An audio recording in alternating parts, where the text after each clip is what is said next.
Hello Internet, it's me Josh, the Aging Gamer. So, Happy New Year's! It's 2023 now! Damn! And what better way to start off the new year than by talking about something old? Ladies and gentlemen, I want to talk about a game from my childhood, Muppet Adventure Chaos at the Carnival. In my recent My Life with the NES video, I briefly talked about the game because it was a game I grew up with.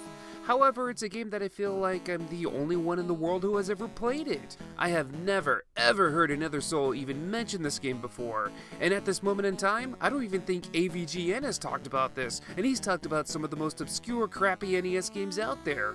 Is this game even real? Oh yeah. It's real, and since I'm real close to reviewing all the NES games I had as a kid, I feel I kinda have to talk about this game no one seems to know about. And that's not saying this is a game you should know. This is not a hidden gem by any means. I remember this game being pretty shitty when I was a kid, and spoiler alert, this game is still pretty shit. It's probably why I've dragged my feet so long on this review. I never beat this game as a kid, but let's change that today. Ladies and gentlemen, this is Jim Hanson's Muppet Adventure Chaos at the Carnival.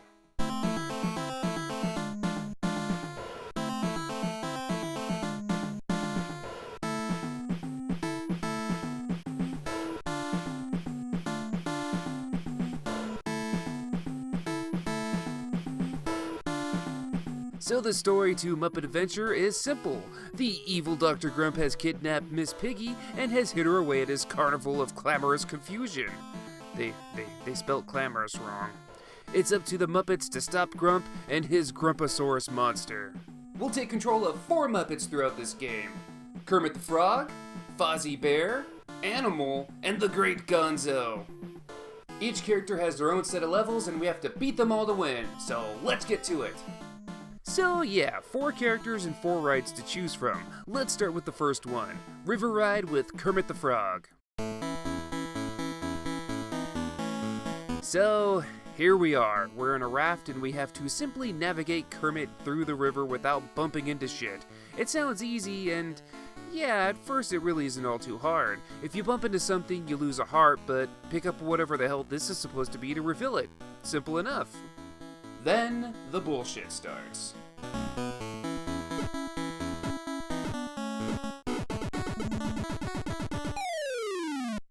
What the hell was that? That waterspout pulled me in for an unfair death. What kind of bullshit is this? Whatever. I continue and another waterspout. Great. Let's just keep going and shit, I'm stuck. Ugh, well at least I'm done with that and wait, what? What? What the fuck? What was that even? And why did it instantly kill me? Ugh. Anyway, I keep playing and at the end we find a key. We get a message from Miss Piggy and dear lord, did Dr. Grump amputate Miss Piggy's arms? Dr. Grump is one sick fuck. So that was just the first level. Despite all its faults, it's sadly one of the most bearable levels, so let's go ahead and move on to the second one, the car course level with Animal.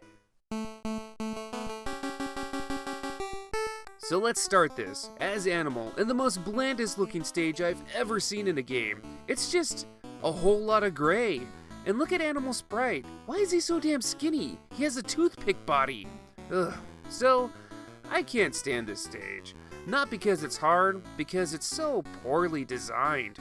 You just keep driving Animal right. There's flags to collect for points and some will even refill your health. There's rocks that'll make you spin out, but it doesn't cause any damage. Pretty quickly you'll start seeing bombs, and this is kind of the whole stage's gimmick. You're in a fast car, you want to go fast, you have to move forward, yet you have to slow down to carefully make your way past obstacles that'll try and bump you into explosives. Rather than holding down the A button to move, this level is just a whole lot of tapping the button. Tappa tappa tappa. The obstacles change a bit as you progress, and like I said, it's not a hard level, it's just not fun whatsoever. Just watching it and explaining it doesn't do the game justice, or should I say injustice. It's something you just have to play yourself to see how crappy it really is. And what's worse is that this level goes on way too long. After what feels like an eternity, you'll eventually find the key at the end. Video games are supposed to be enjoyable. That was not. Let's move on to the next level. The third stage is the amazing ice cream maze with Fozzie Bear.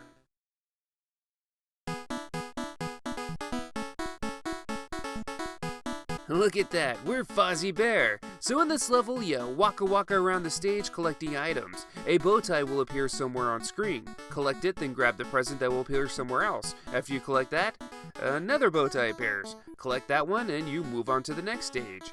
The stages have their share of obstacles too.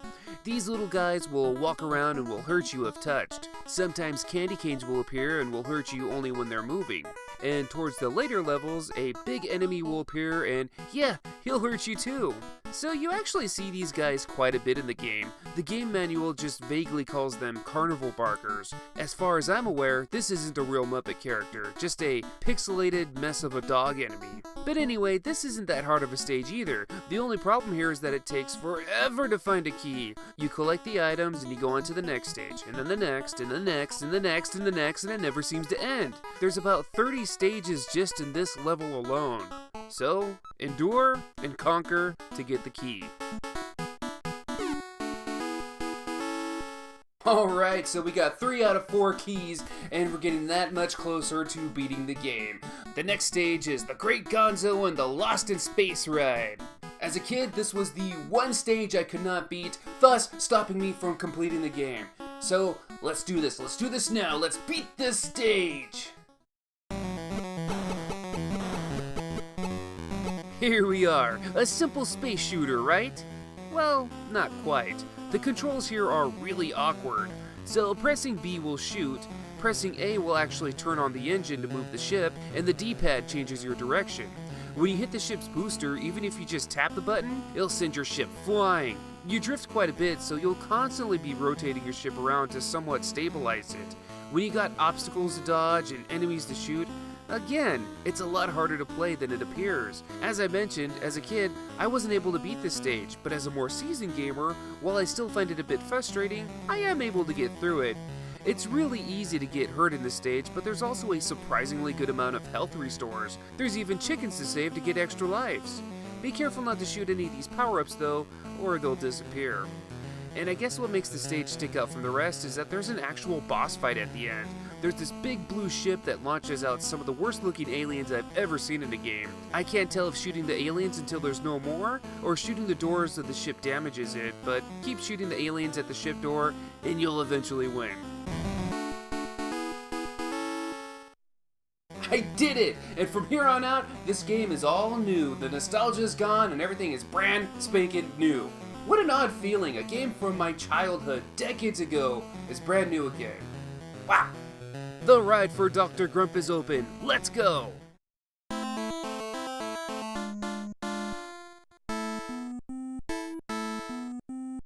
Wait. I play as Kermit now. Like that? Why is he walking like that? I can't take this final level seriously now. What is that? So Kermit can move and jump, and he also holds a weapon of some sort. According to the game manual, it's a feather. We have to tickle the Grumposaurus. Kinky. So we move forward, and there's lots of enemies. There's those dog-looking things from the other levels, bats, rocks, etc. There's items to collect that'll give us extra lives, but how the hell am I supposed to even reach that? Well, let's keep going. Oh, look, this must be the Grumposaurus. Tickle, tickle, tickle. Ah, fuck, shit. We both died, but, hey, not sure if the game glitched or not, but I guess he's dead for good. Huzzah! But the stage isn't over. We still got Dr. Grump to fight. Dr. Grump tosses bombs down at you. Dodge and watch your footing so you don't fall. Kermit can toss up hearts. Make several land on Dr. Grump's head to win.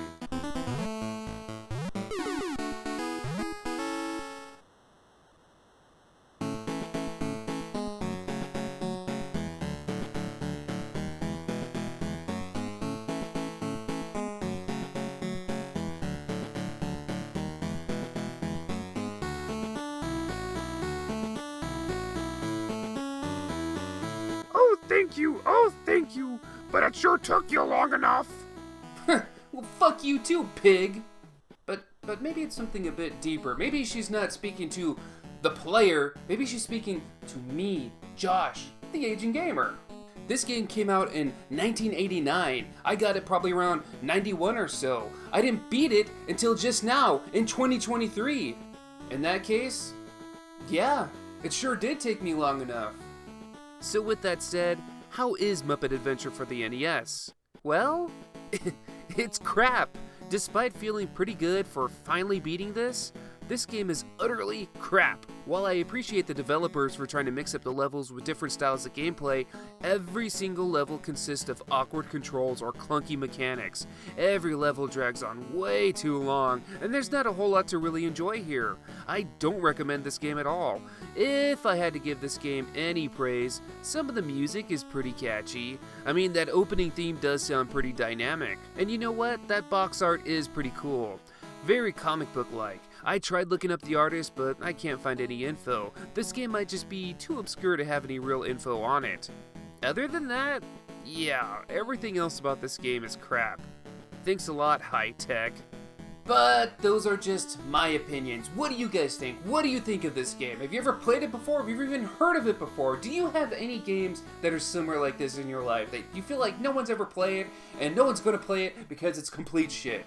Let me know in the comments below. If you like this video, go ahead and hit that like. Go ahead and smash that subscribe button so you don't miss out on videos. And I thank you guys. I thank you guys for watching. That's all I ask for, really. Is you just watch and comment. Let me know how you guys feel. What stories you have about games like this. Let me know in the comments below. I love you guys. Happy New Year's!